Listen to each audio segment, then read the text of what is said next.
चलो बात ना करो। देखो कितना इम्पोर्टेंट चैप्टर देख लो। ये चैप्टर पढ़ने वाले हैं हम, उत्तराखंड की शौर्य परंपरा खेल पुरस्कार। बहुत क्वेश्चन बनते हैं यहाँ से, तो पुरस्कार भी आ जाएंगे इसमें। समझ में आया बात? यह थोड़ा करंट से भी अपडेट कर लेंगे, क्योंकि पता होना चाहिए फिर, क्योंकि आगे बहुत सारी चीज़ें फिर तुम्हें रटने से तुम बच जाते हो। बहुत क्वेश्चन आते हैं, एक्चुअल इन्फॉर्मेशन बहुत सारी कवर करने वाले हैं। उत्तराखंड के बारे में बहुत जानकारी मिलेगी तुम्हें। आज बहुत अच्छी अच्छी चीज़ें बताऊंगा। पूरा पीडीएफ मैंने तैयार कर रखा है, बहुत डीप में मेहनत कर दो अच्छे तरीके से, ताकि तुम्हें रटना ना पड़े, चीज़ों को रटने से बचो और समझने वाली प्रकृति पर चले जाओगे। समझ बात यह टेंडेंसी इस तरह की होनी चाहिए और तुम्हारे याद हो जाए। सबसे बड़ी बात है तुम्हारे याद हो जाए। सबसे पहले हम यहाँ के सैनिकों के बारे में पढ़ेंगे, क्योंकि उत्तराखंड की धरती ही वो धरती है जिसने मेजर सोमनाथ जैसे सैनिक दिए। ऐसे सैनिक जिन्होंने पूरे श्रीनगर एयरपोर्ट को भी बचा कर रखा है। ऐसे सैनिक पैदा करी है उत्तराखंड की धरती, ऐसी धरती। माधोराम नाम सुना? माधो सिंह भंडारी, माधो सिंह भंडारी जैसे सैनिक पैदा कर दिए, जिसे 17वीं शताब्दी का हम इंजीनियर तक भी कहते हैं। 17वीं शताब्दी के इंजीनियर तक का नाम देते हैं। उस व्यक्ति ने अपने एक पड़ोस में एक गांव पड़ता था, उस पूरे गांव में उसने पानी पहुंचा दिया। सही बात है, सुरंग के जरिए पानी पहुंचा दिया। ऐसे ऐसे सैनिक भी पैदा हुए, और जो तिब्बत के अंदर ना लड़ाई कर कई बार हराया, कई बार। ऐसे ऐसे सैनिक इसमें पैदा हुए। जल्दी चल फटाफट। तो इसी चीज को मैं समझना, ये वही धरती, वीरों की धरती। और यहाँ के लोगों में ना, सुन लो, यहाँ के लोगों के अंदर पहले से ही सेना के अंदर जाने तक कल्चर रहा हुआ। पहले से ही इस तरह का कल्चर मैकेनिज्म डेवलप हो जा कि यहाँ के लोग बड़ी मात्रा में सेना में जाते हैं। यहाँ हम 9 छावनियों को और 2 रेजिमेंट को पढ़ने का प्रयास करेंगे। 2 छावनी को पढ़ेंगे और रेजिमेंट को, फिर उनके ऑब्जेक्टिव सवाल भी मैंने लगा रखे इसके।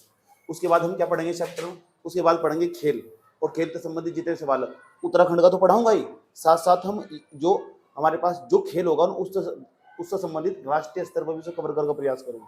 कवर कर लूंगा, उससे संबंधित जो सवाल पूछते हैं। एक तो उत्तराखंड के स्तर पर पढ़ लिया, जैसे फुटबॉल ही पढ़ रहे हैं तो फुटबॉल को हम एक तो यहाँ के स्तर पर कवर कर लिया, एक हमने राष्ट्रीय स्तर पर भी कवर कर लिया फुटबॉल खेल को ही। जैसे हम मुक्केबाजी को पढ़ रहे हैं तो मुक्केबाजी पढ़ रहे हैं ना सारे खेल। उसके बाद हम भारत के अंदर कौन कौन मुक्केबाजी में प्रथम नंबर है और कहाँ कहाँ कौन कौन से अवार्ड मिलते हैं, इसके साथ साथ जोड़कर बहुत सारा अच्छा कंटेंट तैयार कर रखा है। बहुत तमीज से, सलीके से मेहनत कर और समझने का प्रयास करते हैं। उत्तराखंड को वीरों की भूमि कहते हैं। यस, उत्तराखंड वीरों की भूमि। इस उत्तराखंड की वीरों की भूमि तो कहते हैं प्राचीन काल से, आज के समय तो नहीं, बहुत पहले से यहाँ के लोग सेना में जाना पसंद करते हैं। सेना में जाने की यहाँ की परंपरा रही हुई। हर पहाड़ दूसरे तीसरे घर तो कोई ना कोई व्यक्ति तुम्हें सेना में दिखाई दे ही जाएगा। समझना ही बात है। इस क्षेत्र के अंदर अगर तुम जाओगे, इस क्षेत्र के अंदर तुम जाओगे, या धरती उत्तराखंड की धरती सच में वीरों की धरती। जब यहाँ तैमूर जो शाहजहां था, ये मिस्टेक होगी, क्या नाम था इसका? शाहजहां। औरंगजेब, बड़े बड़े शासक आए जब बाहर की तरफ से, खैबर दर्रे का प्रयोग कर वहीं पंजाब वाले रास्ते से, पंजाब जम्मू कश्मीर वाले रास्ते से आए, उन्हें भी मुंह की खानी पड़ी, कि उन्हें भी पीछे लौटना पड़ा यहाँ के सैनिकों से लड़ने के पश्चात। ऐसे सैनिक हमने इस उत्तराखंड की धरती पर पैदा करे। जानना चाहते हो तुम? क्या तुम्हारी इच्छा नहीं होती ऐसे सैनिकों के बारे में तुम्हें जानना चाहिए? और जानने का प्रयास करते हैं ऐसे कौन से सैनिक हमारे यहाँ। और तो और तुम्हें समझाने पर, आधुनिक अस्त्र शस्त्रों से लैस अंग्रेज और उनके वीर गोरखे ही इन्हें पराजित कर पाए थे। तो यही जानेंगे वीर गोरखे कौन थे जिन्हें पराजित कर पाए थे। राज्य के अंदर इंपॉर्टेंट बात बताते हैं तुम। राज्य के अंदर तुम्हें 2 प्रकार की रेजिमेंट दिखाई देगी। अब तुम कहोगे गुरुजी रेजिमेंट क्या हो? और रेजिमेंट, उसके बाद में 9 प्रकार की छावनियां दिखाई देगी। रेजिमेंट क्या हो और छावनियां बहुत बड़ी चीज है।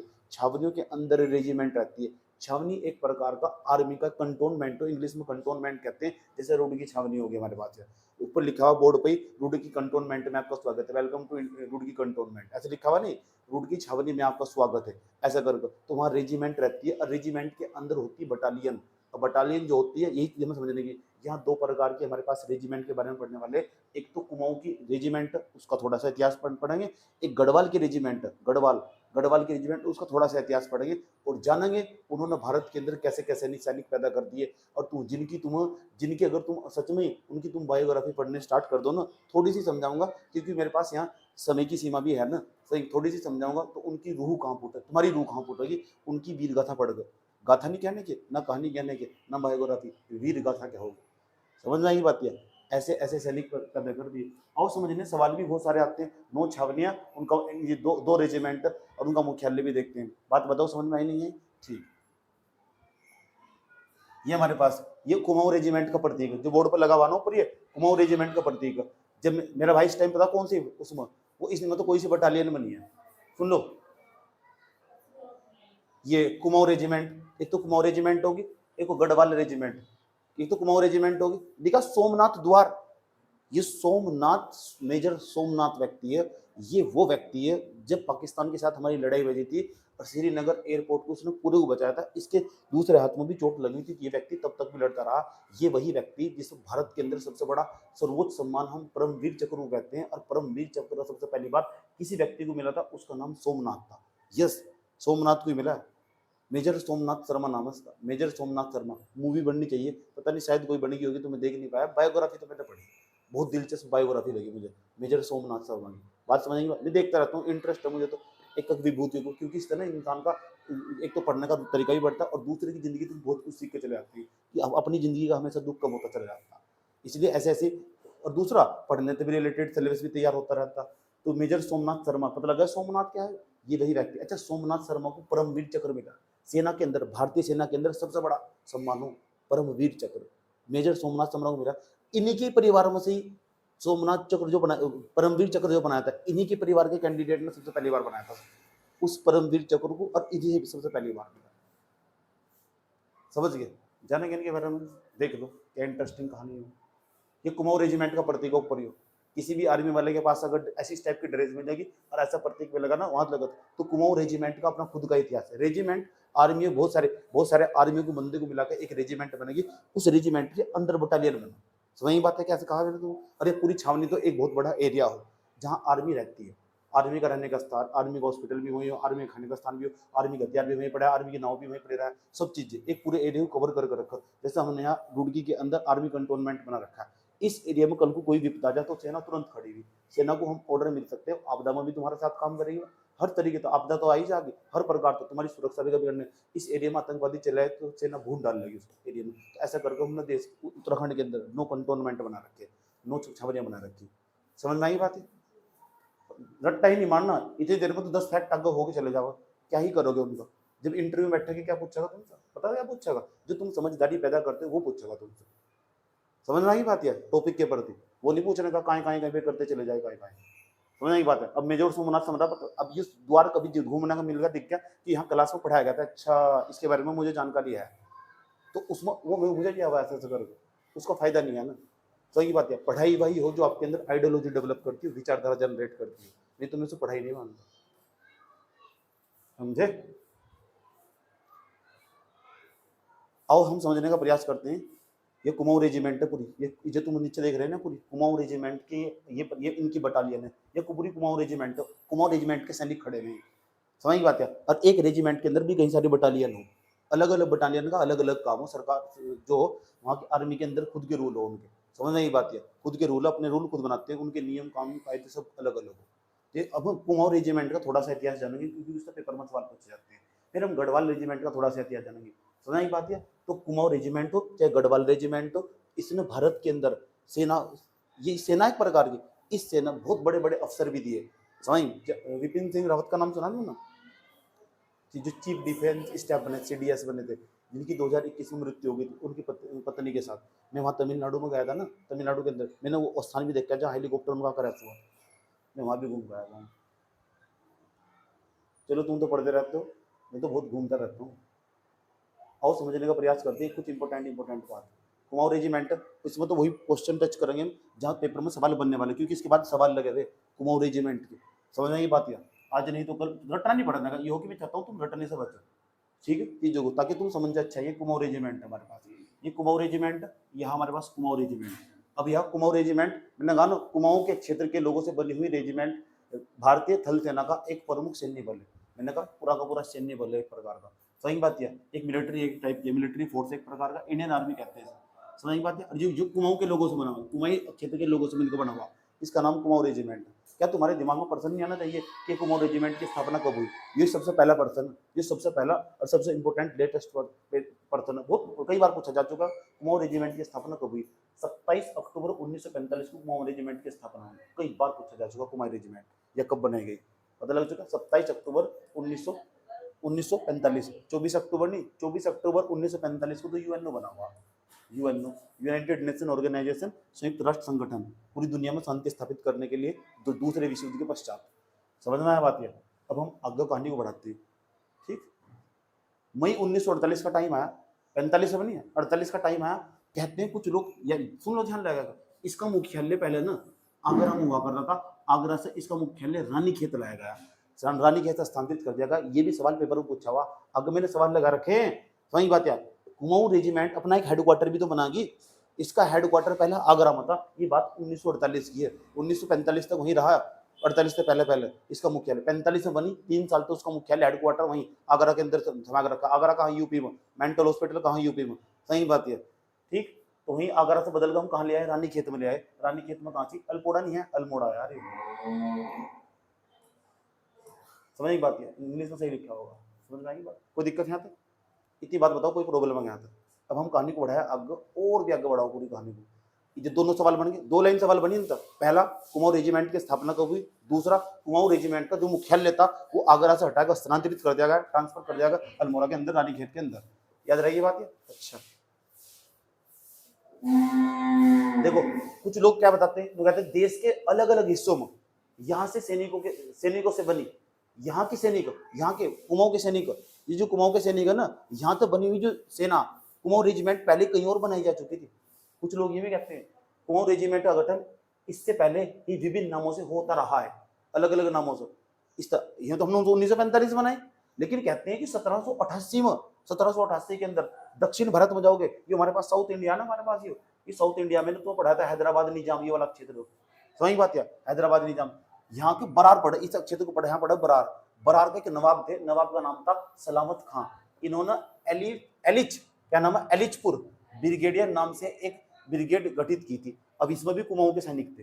क्या नाम था बताओ? एलिचपुर ब्रिगेड नाम से एक ब्रिगेड गठित की थी। ब्रिगेड मतलब इस तरह रेजिमेंट की तरह है। सही बात है, सेना का एक बहुत बड़ा ग्रुप हो उसे ब्रिगेड बोलते हैं, बहुत सारे सैनिक आ जाते हैं उसमें। इसका ये नाम याद करना तुम, ये नाम क्या नाम? एलिचपुर। एलिचपुर नाम पूछा हुआ, याद रखना। एलिचपुर, सलाबत खान, बरार। बरार कहाँ पड़ेगा? वहां पड़ेगा दक्षिण भारत में। समझ में आएगी बात है? कोई प्रॉब्लम? अब का 3 लाइन प्रश्न बन चुकी। एलिचपुर क्या नाम है? जो कुमाऊं रेजिमेंट है ना, उसका पुराना नाम है एलिचपुर। इस नाम से पहले ही ऐसी रेजिमेंट बनती चलेगी। 35 वर्ष बाद वहां दूसरी ब्रिगेड बनाई। ब्रिगेड समझिए, सेनाओं का ग्रुप जिसे कहते हैं, समझना जरूरी है। ये दोनों वर्तमान समय में 4 कुमाऊं बटालियन और 5 कुमाऊं बटालियन के नाम से जानी जाती है। सही बात है, ये बनाई, दूसरी ब्रिगेड बनाई, 35 वर्ष बाद दूसरी ब्रिगेड बनाई। अब आज के समय में क्या कहते हैं ना, 4 कुमाऊं बटालियन और 5 कुमाऊं बटालियन के नाम से जानते हैं। ये तुम्हें नहीं पूछने का, घबराने की कोई जरूरत नहीं है, वो एलिचपुर वाला जरूर पूछेगा। ठीक, आगे बढ़ाते हैं, कहानी को बढ़ाते हैं आगे।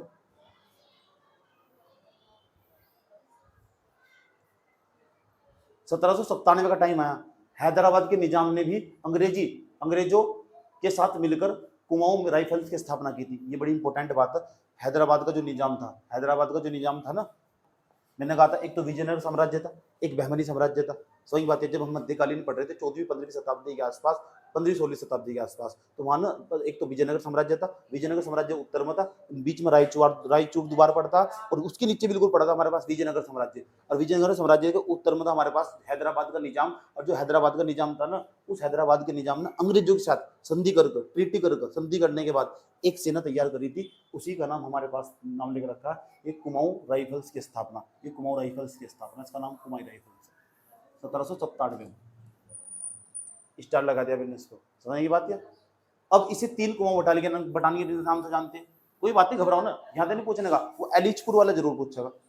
समझ की बात है? अच्छा, हल्का हल्का त्याग। ग्वालियर की सिंधिया रियासत ने 4 ग्वालियर इन्फेंट्री के नाम से एक बटालियन की गठित की थी। इसमें भी कुमाऊं के सैनिक थे। क्यों बता रहा हूं मैं इनके बारे में? ये सारे यहाँ कुमाऊं के सैनिक भरे पड़े हैं, इसलिए पढ़ा रहा हूं उनके बारे में। अच्छा, इंपॉर्टेंट बात बताओ फिर, आ जाओ फिर इस पर जाओ। अब इसे 5 मैकेनाइज इन्फेंट्री के नाम से जाना जाता है। ये 5 मैकेनाइज इन्फेंट्री के नाम से जाना, इंपॉर्टेंट बात आ जाओ। कुमाऊं रेजिमेंट ने भारतीय सेना को 3 सेनाध्यक्ष दिए। अब सोचो, सेनाध्यक्ष पूरी सेना का एक अध्यक्ष हुआ करता। आज भी एक सेना का अभी एक अध्यक्ष पूरी सेना का, वो सेना का अध्यक्ष रक्षा मंत्री तक एडवाइस लेता। रक्षा मंत्री को प्रधानमंत्री से मिलेगा एडवाइस। सही बात है, प्रधान जब चाहे तो पूरे एरिया में कहीं भी तहलका मचा दें, पाकिस्तान हो, भूटान हो, नेपाल हो, श्रीलंका हो, कहीं भी। सही बात, पहले रक्षा मंत्रालय तो ऑर्डर आगा, रक्षा मंत्रालय तो आगा पूरे सीधा सेना अध्यक्ष के पास, और आर्मी का पूरा एक ही अध्यक्ष होगा, सेना अध्यक्ष अभी भी है।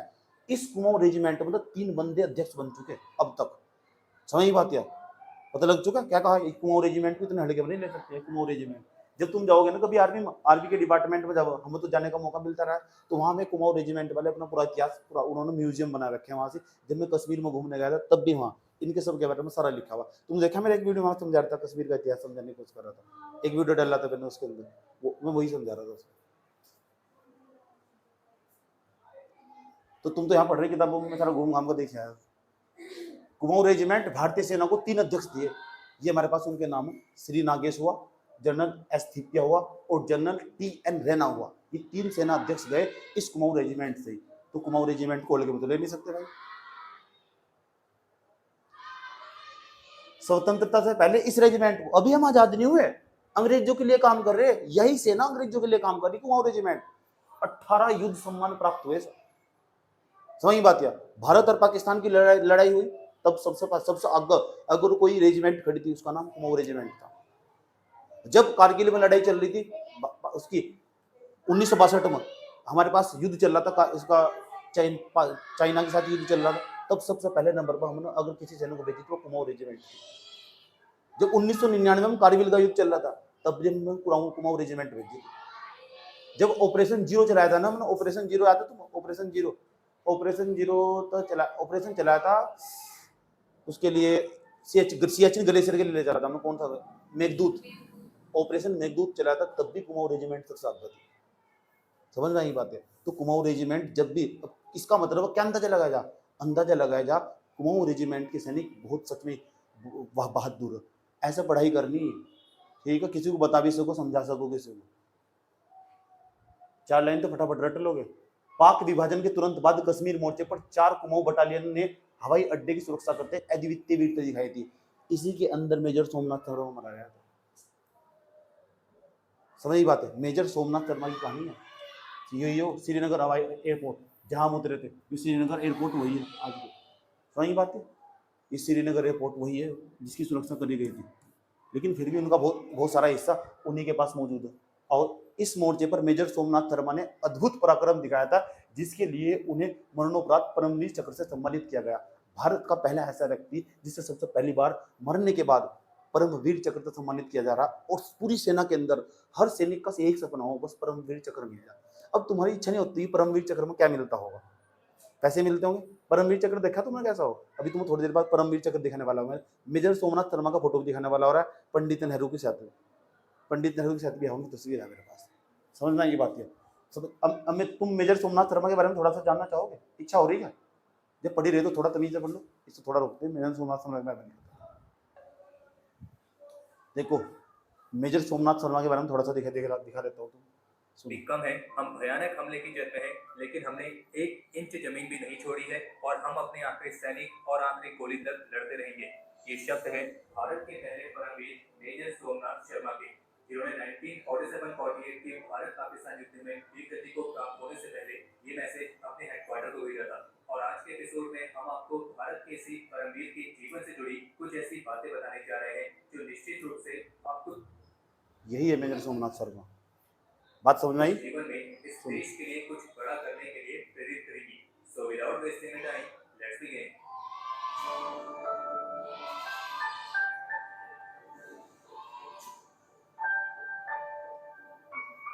31 जनवरी 1923 को हिमाचल प्रदेश के कांगड़ा जिले के दरगांव में एक डोगरा ब्राह्मण परिवार में जन्मे मेजर सोमनाथ शर्मा एक ऐसे फैमिली बैकग्राउंड को बिलोंग करते थे जहां उनके खुद पिताजी मिलिट्री ऑफिसर थे और उनके कई सारे सिबलिंग्स भी मिलिट्री में सर्विस दे रहे थे। तो आप कह सकते हैं कि जो देशभक्ति की भावना थी वो उन्हें विरासत में मिली थी।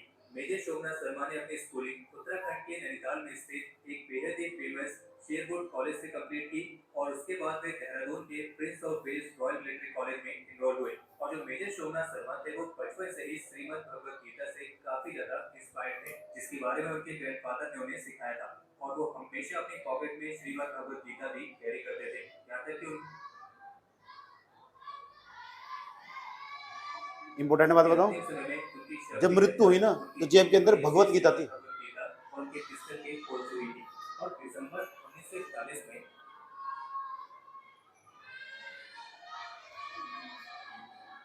उन्होंने अपने माता पिता को एक लेटर लिखा था जिसकी कुछ लाइनें इस प्रकार है। मैं अपने सामने आए कर्तव्य का पालन कर रहा हूँ। यहाँ मौत का क्षणिक डर जरूर है, लेकिन जब मैं गीता में भगवान कृष्ण के वचन को याद करता हूँ तो वो कृष्ण ने कहा था कि आत्मा अमर है, तो फिर क्या फर्क पड़ता है कि शरीर रहे या नष्ट हो जाए। पिताजी, मैं आपको डरा नहीं रहा हूँ, लेकिन मैं अगर मर गया तो मैं आपको यकीन दिलाता हूँ कि मैं एक बहादुर सिपाही की मौत मरूंगा। और हाँ, मरते समय मुझे प्राण देने का कोई भी दुख नहीं होगा, और ईश्वर आप सब पर अपनी कृपा बनाए रखे। अगर बात करें इनके शानदार मिलिट्री करियर की, तो major Shivnath Sharma Royal Military College से ग्रेजुएट होने के बाद 22 फरवरी 1942 यानी कि 1942 में ब्रिटिश इंडियन आर्मी की 19वीं हैदराबाद रेजिमेंट की 8वीं बटालियन में कमीशन हुए थे, जो कि बाद में जाकर इंडियन आर्मी की कुमाऊं रेजिमेंट की 4वीं बटालियन में कन्वर्ट हुई। और यहाँ तक कि द्वितीय विश्व युद्ध में अराकन कैंपेन के दौरान वे बर्मा में जापानीज के खिलाफ भी लड़े थे। और उस समय मेजर सोमनाथ शर्मा ने कर्नल के.एस. थिमैया की कमांड में सर्व किया था, जो कि बाद में जाकर 1957 से 1961 तक चीफ ऑफ आर्मी स्टाफ भी रहे थे। और अराकन कैंपेन के दौरान उनके अदम्य साहस और वीरता के लिए मेजर सोमनाथ शर्मा को मेंशन इन डिस्पैचेस से भी सम्मानित किया गया था। और फिर जब आजादी के बाद 22 अक्टूबर 1947 में भारत और पाकिस्तान के बीच कश्मीर को लेकर पहला युद्ध छिड़ा, जिसे फर्स्ट कश्मीर वॉर भी कहा जाता है, तो फिर इंडियन आर्मी की तरफ से भी पाकिस्तानी आर्मी के हमले के जवाब देने के लिए कश्मीर में ट्रूप्स की बैच को डिप्लॉय किया गया। और इसी तैनाती के तहत 31 अक्टूबर को कुमाऊं रेजिमेंट की 4वीं बटालियन की D company major Somnath Sharma की कमांड के अंदर श्रीनगर के लिए एयरलिफ्ट की गई। और बता दें कि उस समय मेजर सोमनाथ शर्मा का जो लेफ्ट हैंड था उसके प्लास्टर चढ़ा हुआ था, क्योंकि कुछ समय पहले ये मेजर सोमनाथ शर्मा थे, लेफ्ट हैंड पे प्लास्टर चढ़ा हुआ व्यक्ति ने लड़ने से मना नहीं करा, खुद लीड कर रहा अपनी बटालियन को, कुमाऊं रेजिमेंट को, और श्रीनगर एयरपोर्ट कब्जाया जा रहा था। ये हमारा न होता, मैं उस कश्मीर में घूमने नहीं जा पाता। मजाक नहीं कर रहा हूँ, रियलिटी बात बता रहा हूँ। अगर मेजर सोमनाथ शर्मा ना होते, समझ बात है। तो मेजर सोमनाथ शर्मा की कहानी इंसान को सच में ही बहुत प्रेरित करती है। अगर तुम्हें पढ़ने का मौका मिला तो जरूर पढ़ना चाहिए सब, क्योंकि हम दूसरों की कहानी तो जरूर इंस्पायर होते हैं। एक तो तुम्हारा सिलेबस भी तैयार होता और दूसरा हम उनसे इंस्पायर होते हैं। छोटा सा एक तथ्य दे दिया, क्योंकि मेरे से सवाल भी छूट जाके ना इस तक, इससे मैं यहाँ से बैक करके वापस आता हूँ। मेजर सोमनाथ शर्मा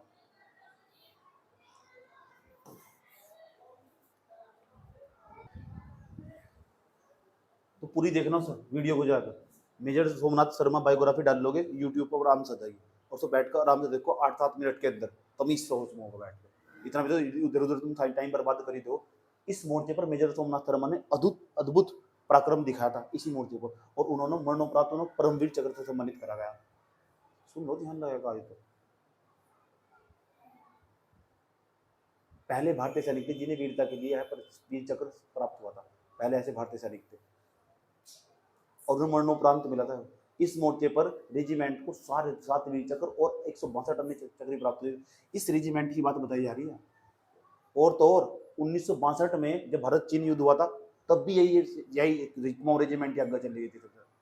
ये हो हमारे पास रेजांग ला में रेजिमेंट ने तुरंत मोर्चा संभाला था। रेजांग ला स्थान का नाम, लद्दाख के अंदर भारत चीन के बीच में जब युद्ध चल रहा था, समझना ये बात है। तो लद्दाख के अंदर रेजांग लाम रेजिमेंट, कुमाऊं रेजिमेंट ने मोर्चा संभाला था। ये असाधारण वीरता के लिए मेजर शैतान सिंह को मरणोपरांत परमवीर चक्र से सम्मानित करा गया। वे भी इसी रेजिमेंट के थे। आगे चलते हैं। उनके नेतृत्व में सैनिकों को चीनी सेना को कड़ी टक्कर दी थी, शैतान सिंह के नेतृत्व में। इस युद्ध में 6 सेना मेडल भी प्राप्त हुए। तब सोच लो, कारगिल युद्ध में भी इन्होंने अपना योगदान दिया है, भूमिका निभाई थी। सियाचिन के अंदर भी 19वीं बटालियन का उल्लेख का योगदान दिया गया है, जो मैंने तुम्हें पहले ही बता दिया। समझ में आया बात? दिया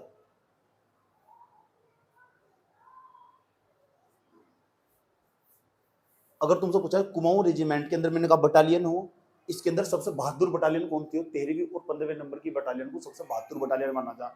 आज भी भारत के अंदर अगर कहीं भी, अगर किसी भी ऑपरेशन को लीड करना हो तो कुमाऊं रेजिमेंट की 13वीं और 15वीं बटालियन को पुकारा जाएगा, हाजिर हो। क्योंकि बहादुर सैनिक इसके अंदर, उन्हें मरने का भी खौफ नहीं है। सही बात है, हर रोज मौत को गले लगाकर सोते हैं सैनिक।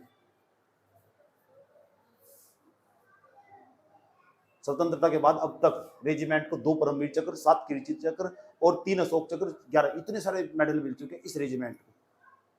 ये इतने सारे मेडल क्यों दिए जा? ताकि सेना के अंदर प्रोत्साहन बना रहा। हर सैनिक का सपना हो परमवीर चक्र मिल जाए। लाइक बल्ले बताऊंगा कि परमवीर चक्र क्या हो। एक तो सम्मान हो, पूरी सेना के अंदर सबसे बड़ा सम्मान, वाओ।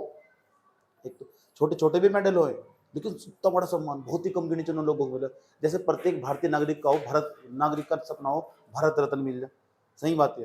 ठीक, थारी शकल देख के क्या लगा तुम भारत रत्न पक्का, जितनी तुम मेहनत करो।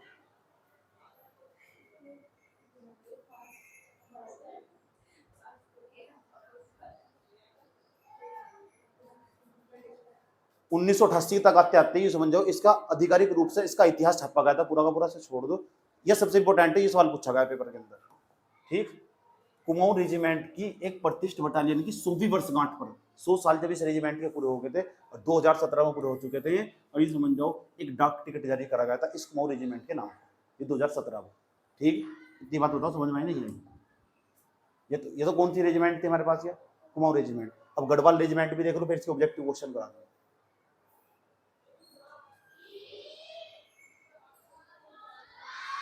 गढ़वाल के सैनिक युद्ध जब मैंने कहा क्या हुआ था, गोरखे आए थे, गढ़वाल वालों की अलग बटालियन थी क्योंकि गढ़वाल में भी परमार वंश शासन कर रहा था, उनके भी सैनिक थे, सही बात है। तो ये भी जब शासन कर रहे थे, ये समझ जाओ, तो गढ़वाल जो ना हमारे पास ये गढ़वाल रेजिमेंट है, इसका भी इतिहास कम नहीं है। 2 जो रेजिमेंट है, एक तो कुमाऊं रेजिमेंट, एक गढ़वाल रेजिमेंट।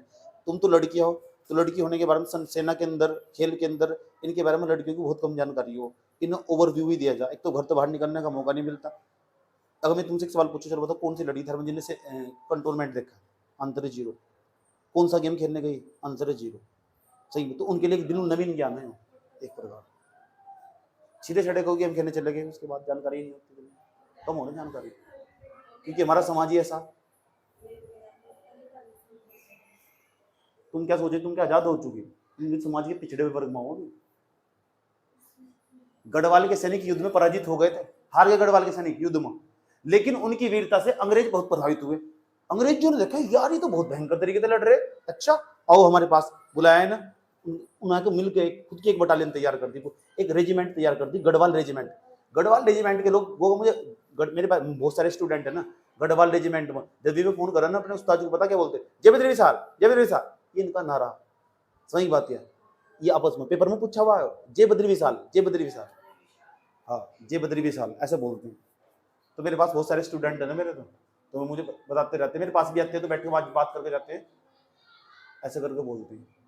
लेकिन उनकी वीरता से अंग्रेज, मैंने कहा, बहुत प्रभावित हुए थे अंग्रेज। 1815 में अंग्रेज और गोरखों के युद्ध के बाद, अंग्रेज और गोरखों के युद्ध हुआ था, अंग्रेजों ने अपनी सेना में भर्ती करने के लिए निर्णय लिया कि जो हो गढ़वाल के लोग आ जाओ बेटा हमारी सेना में भर्ती हो जाओ, और इसके बाद गोरखा रेजिमेंट के नाम से एक अलग रेजिमेंट का गठन करा गया। इसी रेजिमेंट में बड़ी संख्या में गढ़वाली सैनिक भी शामिल हो चुके। अल्मोड़ा के अंदर गढ़वाली बटालियन का गठन किया गया था, जिसे तीसरी कुमाऊं गोरखा रेजिमेंट के नाम से भी जाने जाते हैं। 5 मई 1887 गढ़वाल रेजिमेंट का नाम दिया गया था सर, गढ़वाल रेजिमेंट। 5 मई कौन सा? 5 मई ये कुमाऊं रेजिमेंट कब बनी थी? 27 अक्टूबर 1945। मत भूलना बिल्कुल भी, समझना की बात है।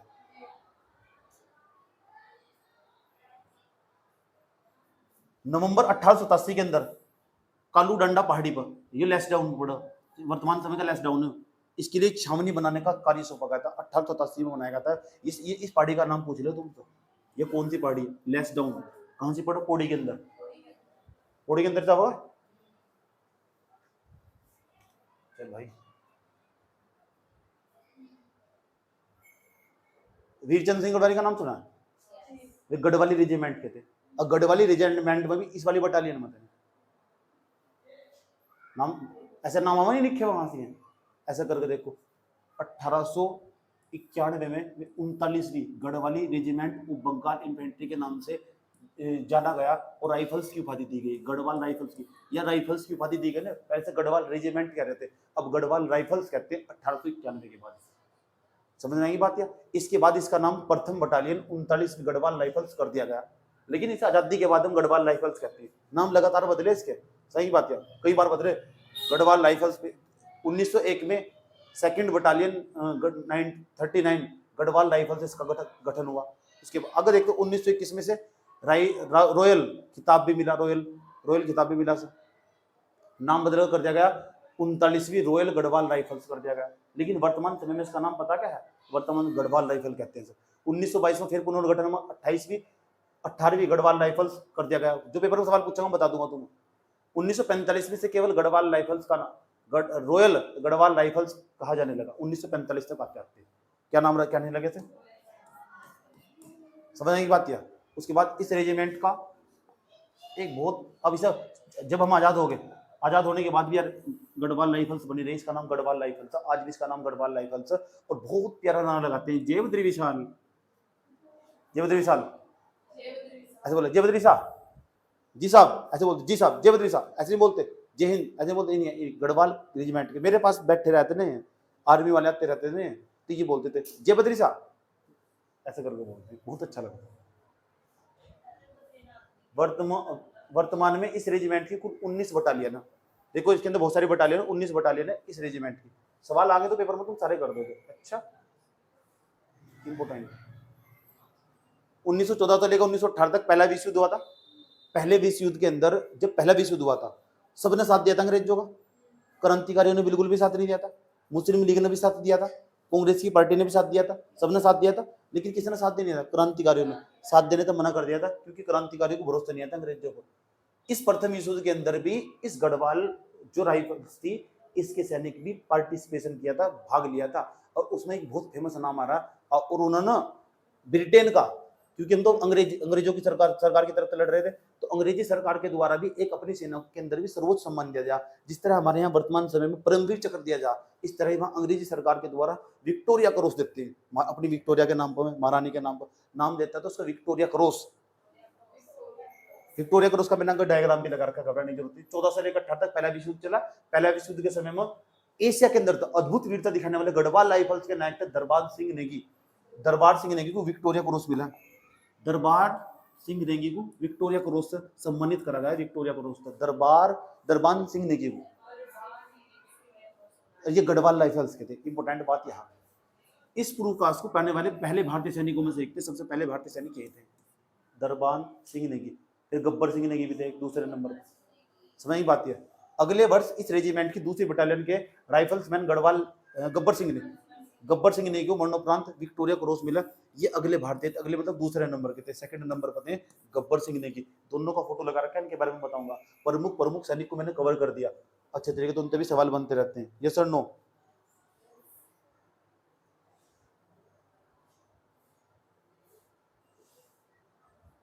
एक इंपॉर्टेंट बात बताता हूँ, यहाँ का एक मुझे सैनिक बड़ा दिलचस्प लगा।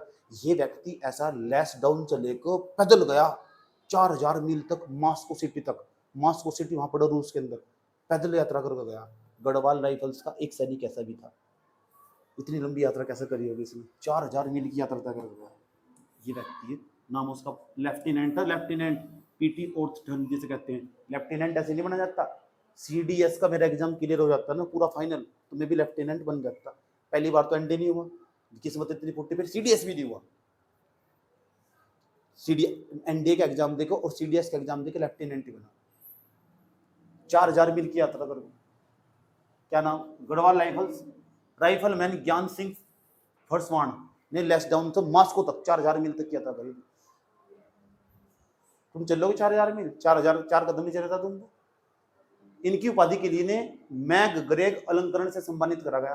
तो जब भी तुम गढ़वाल राइफल्स के अंदर एंट्री मारोगे, इनकी भी तुम्हें फोटो देखने को मिलेगी जरूर वहां जब घूमने जाओ तो। ये अपना अलग म्यूजियम बना के रखा, कुमाऊं रेजिमेंट वाले अपना अलग म्यूजियम बना के रखा, अपना पुराने के इतिहास रखे रहा पूरा का पूरा। घुमाने जाओगे कश्मीर में जाना घूमने, कश्मीर में बहुत जगह मिलेगा घूमने के लिए। अब भाई पेशावर कांड को कौन भूल सकता, मैंने कहा था तुम हमारे पास सुन लो।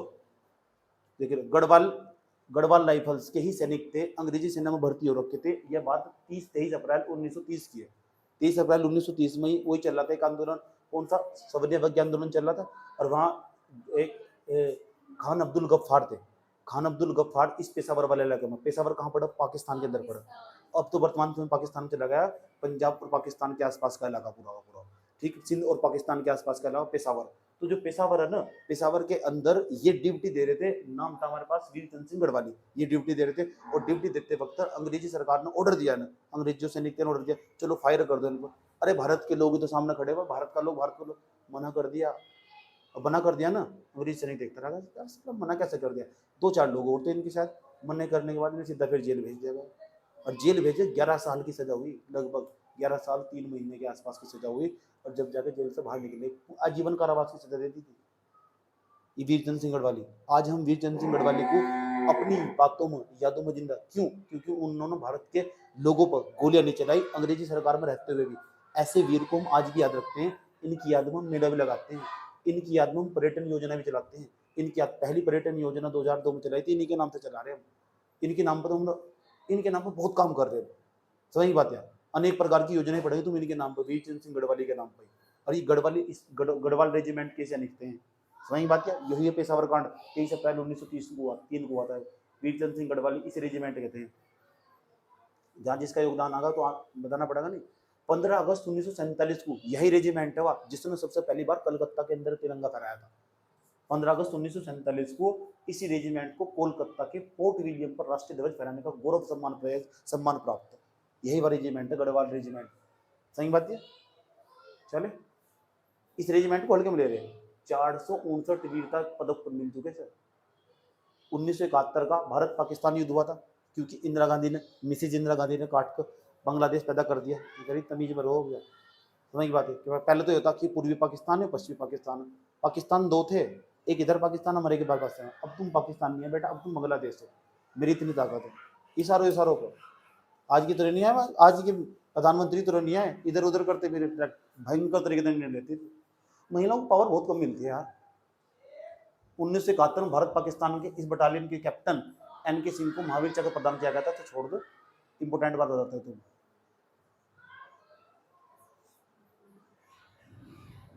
इसी रेजिमेंट के हवलदार जगत सिंह और कुबर सिंह को 2003 में संयुक्त इंडो नेपाल पर्वतारोहण अभियान के तहत माउंट एवरेस्ट पर भारत का झंडा फहराया था। ये इंपोर्टेंट बात है, इन दोनों का नाम याद करो।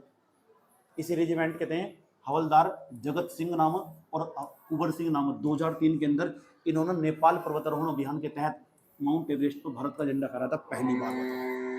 2003 माउंट एवरेस्ट पर। इसी रेजिमेंट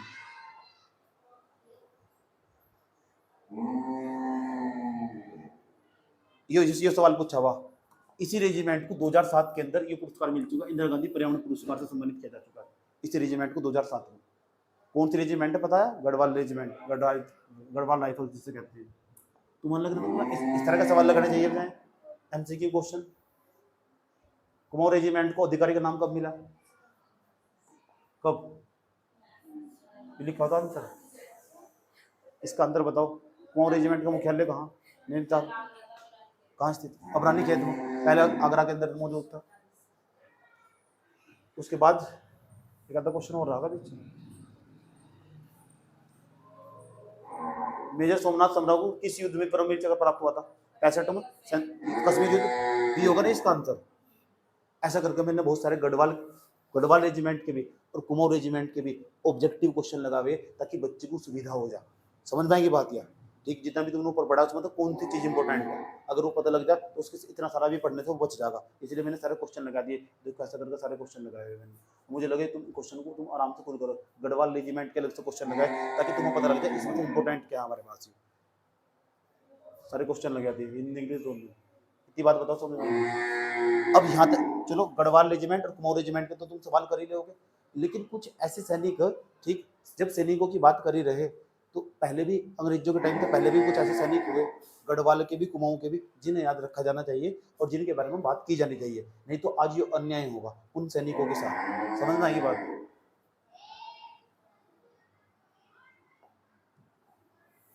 अभी तुम जिसकी तस्वीर देख रहे हैं ना, इस व्यक्ति का नाम पता क्या है?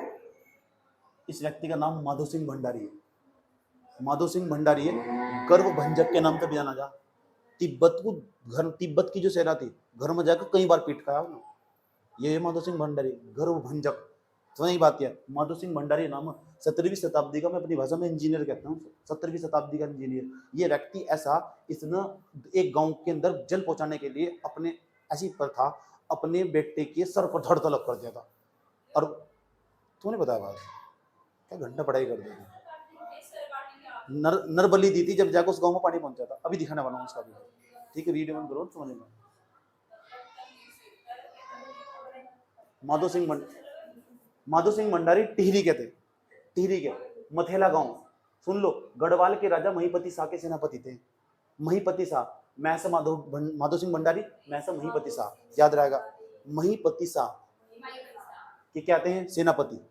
किसके पति? महीपति शाह, सेनापति। दूसरा नाम क्या इनका? गर्व भंजक। कई बार युद्ध में विजयी हुए हैं और हराया किसने? तिब्बती सेना को हराया। 1635 में तिब्बती सेना को से युद्ध हुआ था। मैंने कहा ना, घर में पीट खाया जाकर वैसे खौफ खाना, तिब्बती सेना ने खौफ खाना शुरू कर दिया था इनके टाइम। कोई भी नहीं आया लड़ने पड़ने तरफ था, ऐसा सैनिक था। इनकी वीर गाथा के किससे सुनाए जाए यहाँ टेरी के अंदर, मथेला गांव के अंदर। समझ में आई बात है? आसपास के लोग अलग अलग कथा कहानियां गढ़ के सुनाते हैं। अच्छा, यह पहाड़ी एक क्षेत्र था मथेला गांव, यह लंबी नहर बनवाकर इस क्षेत्र को उपजाऊ बनाने का प्रयास करा था। उस नहर का नाम गुल नहर 17वीं शताब्दी के आसपास बनवाई थी इसने। और उस टाइम पे तो टेक्नोलॉजी इतनी डेवलप भी नहीं आती, पहाड़ को काट कर दूसरे एरिया तक रास्ता कैसे कर दिया यार। कुछ लोग कहते हैं इन्हें रात को सपना आया था, और सपना आया था ना, इन्होंने कहा था कि अगर तुम अपने बेटे की बलि दे दोगे तो उसके बाद ना, मजाक नहीं कर रहा, रिलेटिव बात, तुम हंसो क्यों एकदम तुरंत। अब ये तो उसके बाद क्या करा इन्होंने, पूरी गर्दन अलग कर दी, अपने बेटे की बलि दी थी और उनका मंदिर बना रखा उसके उनके बेटे का, तो पूरी सुरंग दिखा रहे थे। देखो सुरंग, इसे बंद करता हूँ, सुरंग दिखाता हूँ, ठीक पढ़ने में कितना इंटरेस्टिंग है ना, है ना? देख लो, तो इन्होंने एक सुरंग बनाई थी वहाँ अपने बेटे की बलि देके, जहाँ जहाँ उनको खून के कतरे गिरे थे ना, खून जा रहा था मतलब, उस एरिया में उन्होंने पता लगा दिया था कि इस गाँव में इनके ये खुद का ही गाँव था इनका, मथेला गाँव टिहरी के अंदर पड़ता। इन्होंने वहाँ पानी पहुँचा दिया और जमीन को ना उपजाऊ बना दिया। ये माधो सिंह भंडारी की तस्वीर है। वीरचंद सिंह गढ़वाली के बारे में पढ़ना चाहिए।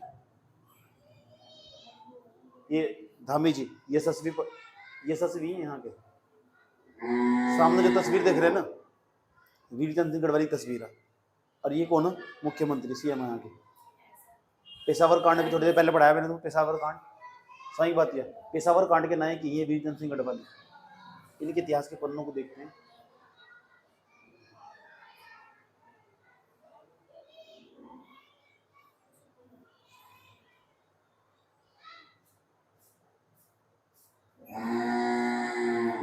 ये हमारे पास वीरचंद सिंह गढ़वाली के बारे में जान लो कुछ फैक्ट।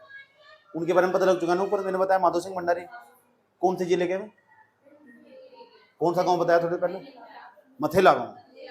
अच्छा, वीरचंद सिंह गढ़वाली है ना। अच्छा, कुमाऊं बटालियन, कुमाऊं की जो रेजिमेंट थी कब बनी? 1945 को। वीरचंद सिंह गढ़वाली सुन लो, वीरचंद सिंह गढ़वाली के बारे में जान लेते हैं।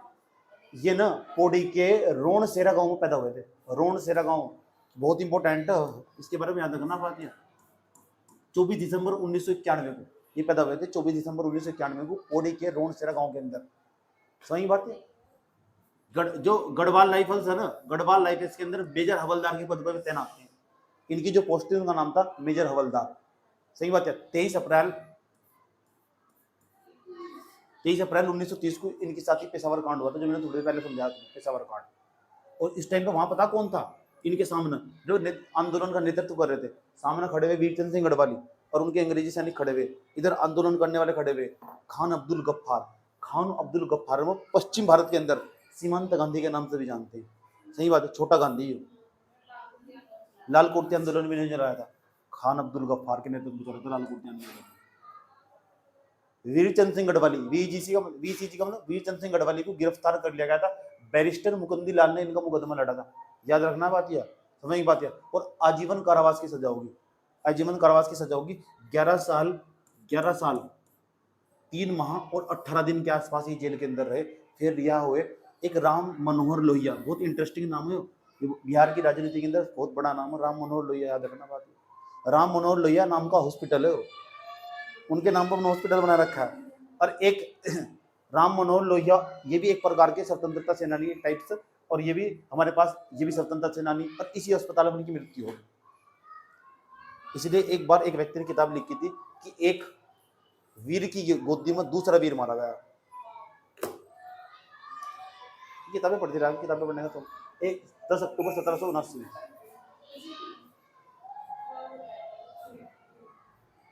इसे देखो, पता लग चुका। चलो बताओ वीरचंद सिंह गढ़वाली कौन से जिले के थे? गांव कौन सा बताया अभी? गांव का नाम कौन सा बताया अभी?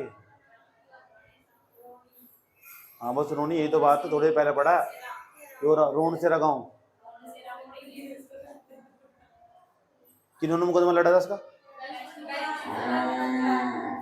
ये गाय चुप क्यों हो रही, बीमारी क्या सर?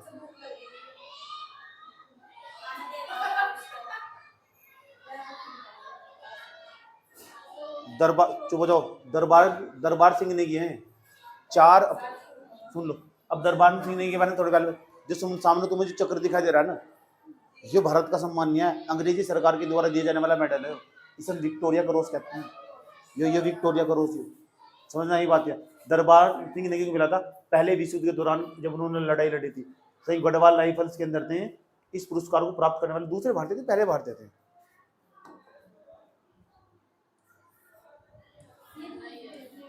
दूसरे थे, पहले थे दरबार सिंह नेगी। दूसरे नंबर पर गब्बर सिंह नेगी। विक्टोरिया क्रॉस के बारे में मैंने तुम्हें बताया। विक्टोरिया क्रॉस क्या है? ब्रिटेन के अंदर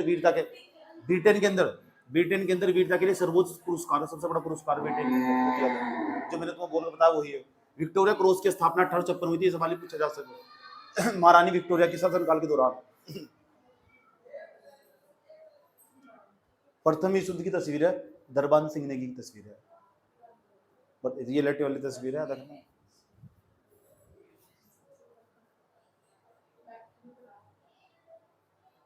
रियलिटी वाली तो नहीं होगी। गब्बर सिंह नेगी, ये गब्बर सिंह नेगी है। अच्छा, दरबार सिंह नेगी कहाँ के? दरबार सिंह नेगी के बारे में थोड़ा सा बताओगे सर्च करके।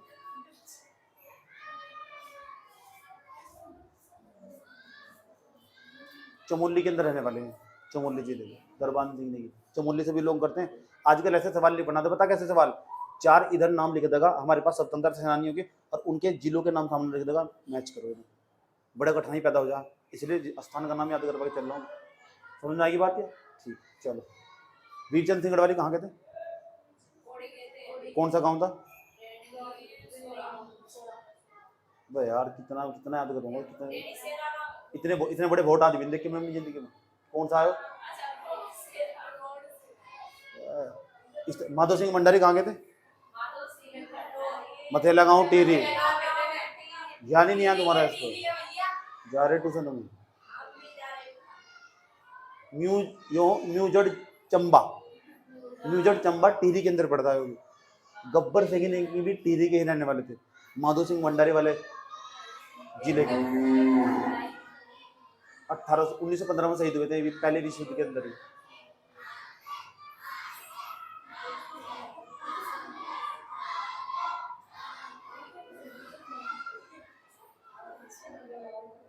मेजर सोमनाथ शर्मा के बारे में बताया मैंने तुम्हें आज। मेजर सोमनाथ शर्मा, पहली बात तो यहाँ के नहीं थे। मेजर सोमनाथ शर्मा हिमाचल प्रदेश के थे। यहाँ उन्होंने सच में पढ़ाई करी थी, बाद में फिर ये रहना शुरू कर दिया था उन्होंने। समझ बात नहीं, नैनीताल के अंदर। चौथे नंबर की जो कुमाऊं रेजिमेंट थी ना, सोमनाथ शर्मा 1947 में भारत पाकिस्तान संघर्ष के युद्ध के दौरान हवाई अड्डे को बचाने के लिए उन्हें परमवीर चक्र से सम्मानित कराया था। भारत का सबसे बड़ा सर्वोच्च सम्मान है परमवीर चक्र। आज तुम्हें उसका फोटो दिखाऊंगा। मेजर सोमनाथ शर्मा की तस्वीर है। मेजर सोमनाथ शर्मा, यो परमवीर चक्र बताई दिया मैंने। परमवीर चक्र का मैंने फोटो लगाया था। कहाँ से लगाया? परम का शब्द का अर्थ क्या हो? बहादुरी। इसका अर्थ परम बहादुर। इनकी तस्वीर इनके साथ।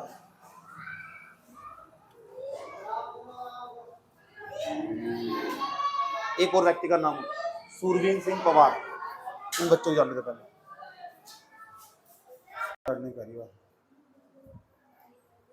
इन्हें देख लो। सूरवीर सिंह पवार है, जन्म टिहरी गढ़वाल। टिहरी के 3 व्यक्ति आ चुके अब तक पढ़ाते याद देखना। पवार राजवंश के हैं। उसके बाद जन्म 1943 में 1943 में इमरजेंसी कमीशन में इनको भारतीय सेना में कैप्टन पद मिला है। भारतीय सेना के अंदर कैप्टन पद मिला है ना। दूसरा क्या है? यह गढ़वाली हिंदी, संस्कृत और साहित्य लेखक और इतिहासकार भी थे। इन्होंने कुछ पुस्तक भी लिखी है, कुछ पूछा जा सकता है। जब पुस्तक आ जाता है इंपॉर्टेंट हो जा। फतेह प्रकाश नाम की पुस्तक सूरवीर सिंह पवार ने लिखी है। ये सब पुस्तक पूछी जा सके। अलंकार प्रकाश नाम की इसने लिखी है। फतेह प्रकाश सूरवीर। उसके बाद ये हमारे पास अलंकार प्रकाश दोनों पुस्तक सूरवीर की है। याद रहेगी बात है। अभी मिस हटा दूं, पीछे का कुछ भी सुन सकता हूँ। अभी पीट दो, मजाक नहीं कर रहा। पक्का देखिए, याद कर लो कहाँ के हैं। इससे पहले कौन पढ़ाया मैंने? सोमनाथ शर्मा कहाँ के थे? हिमाचल प्रदेश के थे। गब्बर सिंह नहीं कहाँ के थे? चंबा के थे। चंबा कहाँ पड़े? टिहरी में। अच्छा, उसके बाद इनसे पहले कौन पढ़ा? दरबार सिंह नहीं कहाँ के थे? चमोली के रहने वाले थे दरबार सिंह नहीं, गढ़वाल के अंदर। अच्छा, पहला विक्टोरिया क्रॉस में किसे मिला? पहला विक्टोरिया क्रॉस। ये कौन हमारे पास? ये कौन? वीरचंद सिंह गढ़वाली है जो, इनका जो जन्म स्थान है कौन से जिले में? कौन सा सेरा? अच्छा, रेण सेरा, याद रहेगी बात ये।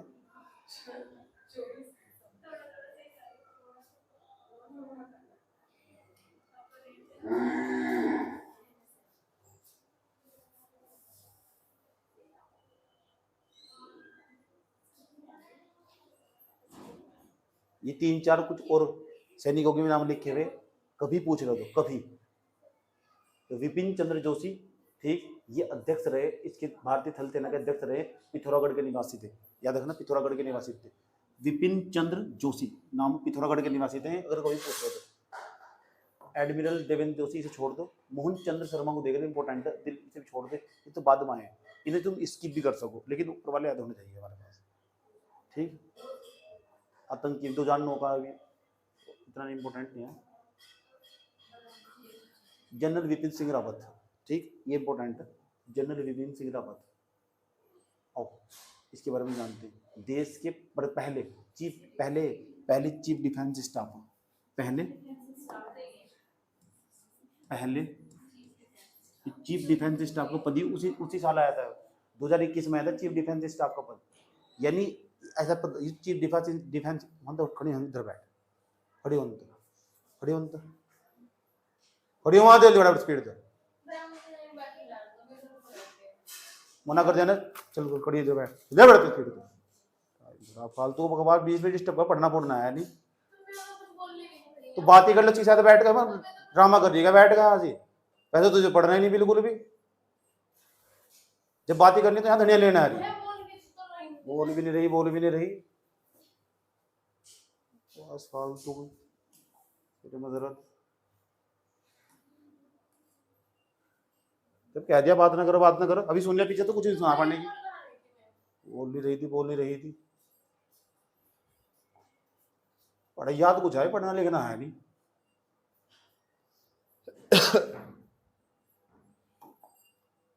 देखिए कितनी मेहनत तो तैयार करा, पढ़े देखा कभी थोड़ा बहुत करा कुछ, कभी बैठ पढ़ना नहीं लिखना, कहीं करो जाओ बैठ के, तो क्लास में तो बैठ के पढ़ लो, पूरे दिन घर बैठे रहा, करना क्या तुझे। जनरल विपिन सिंह रावत पहले चीफ डिफेंस स्टाफ हैं, थल सेना के अध्यक्ष रहे। जन्म इनका 1958 के अंदर हमारे पास पौड़ी के अंदर ही हुआ, ठीक। उसके बाद 8 दिसंबर 2021 को इनकी मृत्यु होगी, हेलीकॉप्टर इनका दुर्घटनाग्रस्त हुआ था, समझ में आया बात। है पद्म विभूषण भी मिला है 2022 के अंदर, उत्तराखंड का गौरव सम्मान भी इन्हें प्राप्त हुआ, उत्तराखंड गौरव सम्मान 2022 के अंदर, ठीक। अभी हमें ये कुछ छावनियाँ पढ़ेंगे, इंपॉर्टेंट है, सारी की सारी छावनियाँ देखते रहो। अब सुनूंगा, अब बताऊंगा तुम्हें 9 छावनियाँ हैं, 9 छावनी के बारे में कौन कौन सी कब बनी, कम से कम 5 तो स्टार्टिंग में पक्का होनी चाहिए, क्योंकि तो ऑप्शन कट गया हमारे पास, ठीक है। 5 छावनी याद होनी चाहिए, कौन कौन सी छावनी कहाँ कब बनी। ये हमारे पास देहरादून छावनी 1913 में बनी थी, याद कर लेना, अभी सुनूंगा, ठीक। अल्मोड़ा छावनी हमारे पास 1815 में बनी है, 1815 में सुंगुली की संधि हुई, याद रखना बात। है कर्नल गार्डनर के द्वारा के नेतृत्व में अल्मोड़ा किला ना, जो अल्मोड़ा किला इन्होंने बनवाया था, इसी टाइम पे ही है, अल्मोड़ा किले के आसपास, ठीक। कर्नल गार्डनर के नेतृत्व में अल्मोड़ा किले में यही बनी थी छावनी, क्या नाम है उसका, अल्मोड़ा छावनी 1815। 2 छावनी मैंने याद करवाई इस टाइम, कौन सी, देहरादून छावनी कब बनी 1913 को, अल्मोड़ा छावनी कब बनी 1815 को। रुड़की छावनी देख लो, रुड़की छावनी 1853 में। एक बात है, पहली बता, पहली कौन सी छावनी कब बनी, कब बनी 13 में, दूसरी कब बनी, बस रोल बैठ गए यहाँ।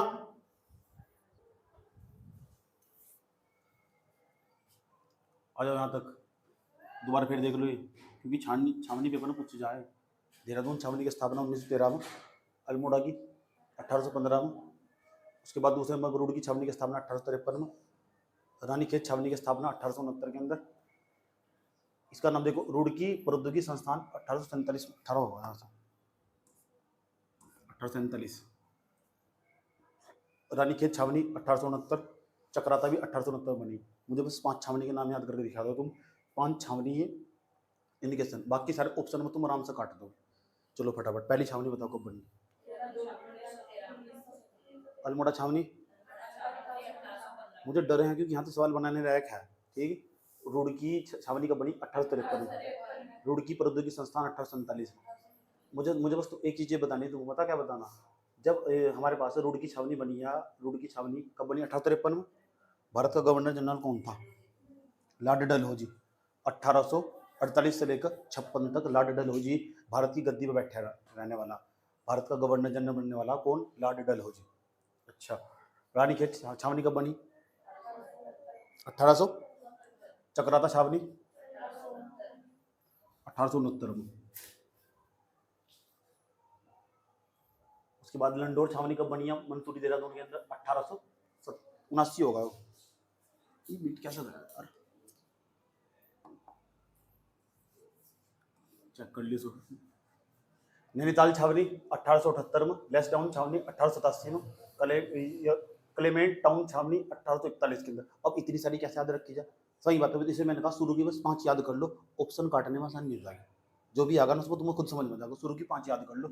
ये 2 सैन्य कॉलेज भी हैं यहाँ से, 8वीं 7वीं के बच्चे एडमिशन ले रहे हैं। राष्ट्रीय इंडियन मिलिट्री कॉलेज ये हमारे पास है। राष्ट्रीय इंडियन मिलिट्री कॉलेज हमारे पास ये जो 1922 में बना था, 1 मार्च 1922 को बना था। इसका सन याद रखना, राष्ट्रीय इंडियन मिलिट्री कॉलेज। एक बार इसका देख लो, चेक कर लो इसका सन, समझ आई बात है? डेट चेक कर लो।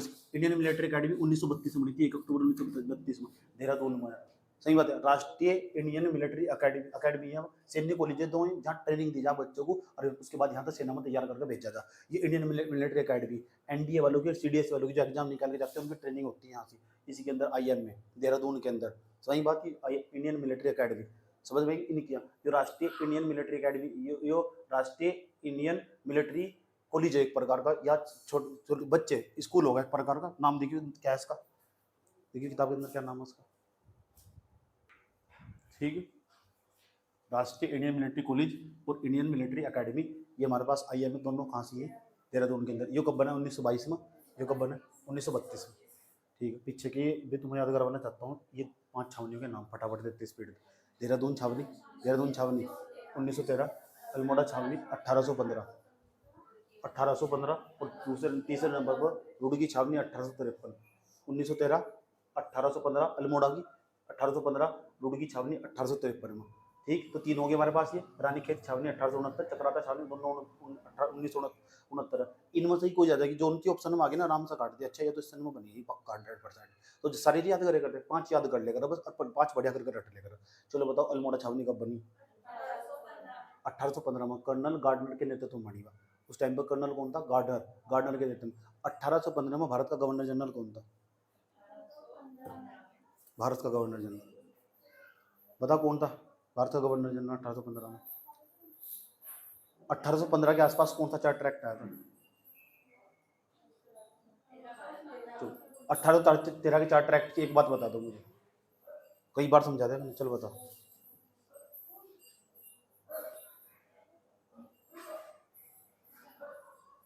देख क्या इस स्तर पढ़ाई करनी पड़े।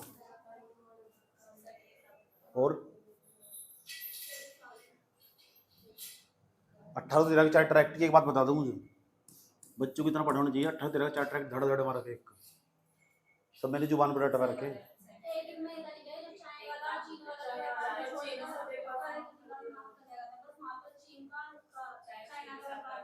1813 का 4 ट्रैक्ट लेकर कौन आया था? क्या नाम है उसका?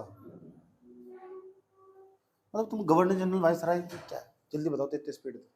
कौन था टाइम 1813 का 4 ट्रैक्ट लेकर कौन आया? जल्दी फटाफट। कौन सा? 1813 से लेकर 1823 तक। क्या नाम है? Lord Hasting.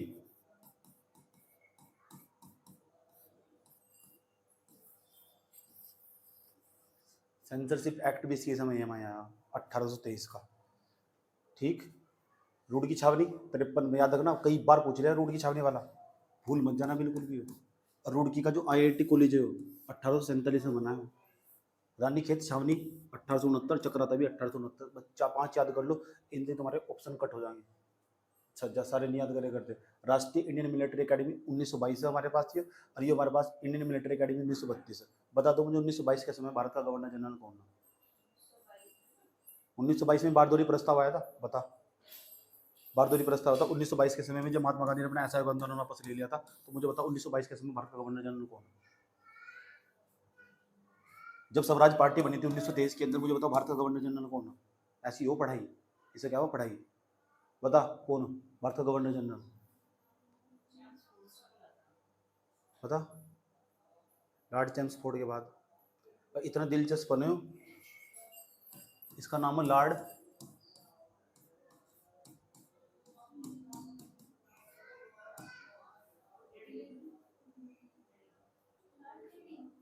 Lord leading. एकमात्र ऐसा गवर्नर जनरल है जो भारत के अंदर था लेकिन यहूदी था। सही बात है, भारत के अंदर था, यूरोप के अंदर का रहने वाला, लेकिन इजराइल वाले क्षेत्र से आ रहा है, यहूदी है। कुछ किताबों में रीडिंग भी लिखा हुआ है इसका नाम। समझ आई बात? सही नाम है लॉर्ड लीडिंग। समझ में आई बात है? जब भारत के अंदर ना राजनीतिक अस्थिरता का दौर चल रहा था, तो तुम्हारी तैयारी से स्तर होनी चाहिए। कुछ काम नहीं होता, पर सिर्फ पढ़ाई पढ़ाई का काम होना चाहिए। जब व्यक्ति पढ़ाई कर रहा हो ना, तो पढ़ाई में इतना खो जाना चाहिए, उसके अलावा उसे कुछ नजर ही नहीं आना चाहिए, उसके अलावा कुछ समझ में नहीं आता उसे, इतनी पढ़ाई करनी पड़े ताकि तुमसे आगे कोई निकल ही ना पाओ। अब हम कहाँ पढ़ने वाले हैं? अब हम ये तुम्हारे पास जो पीछे पढ़ाया मैंने तुम, वो सारा सेना तक संबंधित था, सारा जितना भी संबंधित था सेना तक संबंधित था, इतना ही था सेना से संबंधित सवाल पूछे जाते हैं।